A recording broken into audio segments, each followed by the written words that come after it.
Reading Esther 1 through 10, starting with chapter 1, Queen Vashti.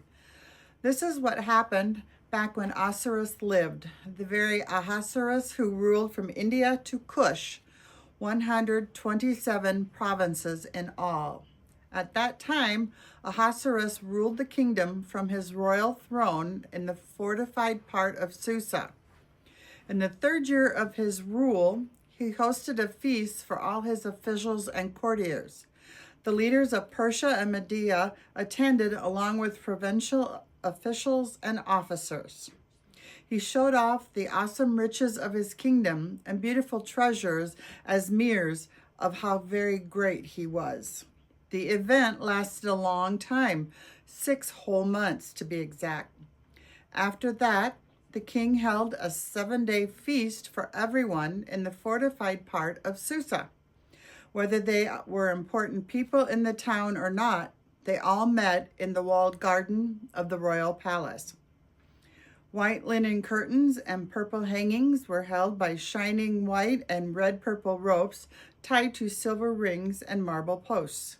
Gold and silver couches sat on a mosaic floor made of gleaming purple crystal, marble, and mother of pearl. They served drinks in cups made of gold, and each cup was different. The king made sure there was plenty of royal wine. The rule about the drinks was no limits. The king had ordered everyone serving wine in the palace to offer as much as each guest wanted. At the same time, Queen Vashti held a feast for the women in King Ahasuerus' palace. On the 7th day, when wine had put the king in high spirits, he gave an order to Mahuman, Biztha, Harbona, Bigtha, Abagatha, Zethar, and Carcass, the 7 eunuchs who served King Ahasuerus personally.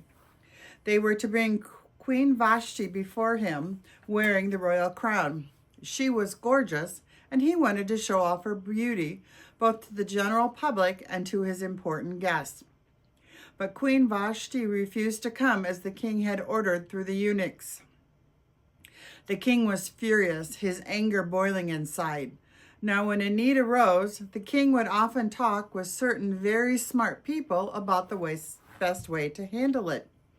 They were people who knew both the kingdom's written laws and what judges had decided about cases in the past.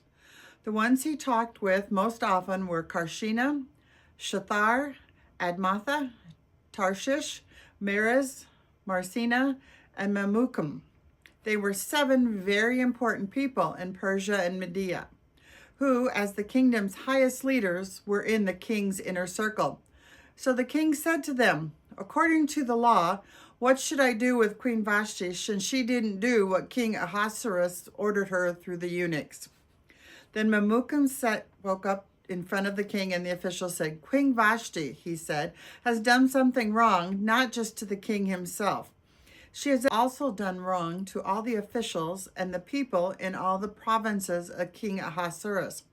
This is the reason.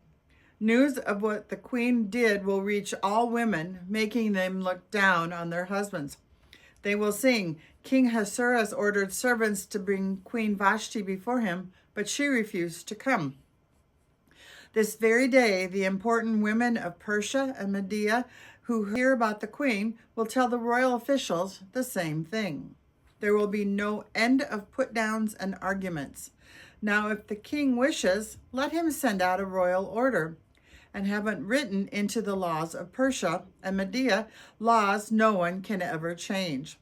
It should say that Vashti will never again come before King Ahasuerus. It should also say that the king will give her royal palace to someone better than she. When the order becomes public through the whole empire, vast as it is, all women will treat their husbands properly. The rule should touch everyone, whether from an important family or not. The king liked the plan, as did all the other men. And he did just what Memucan said. He sent written orders to all the king's provinces. Each province received it written in its own alphabet, and each people received it in its own language. It said that each husband shall rule over his own house.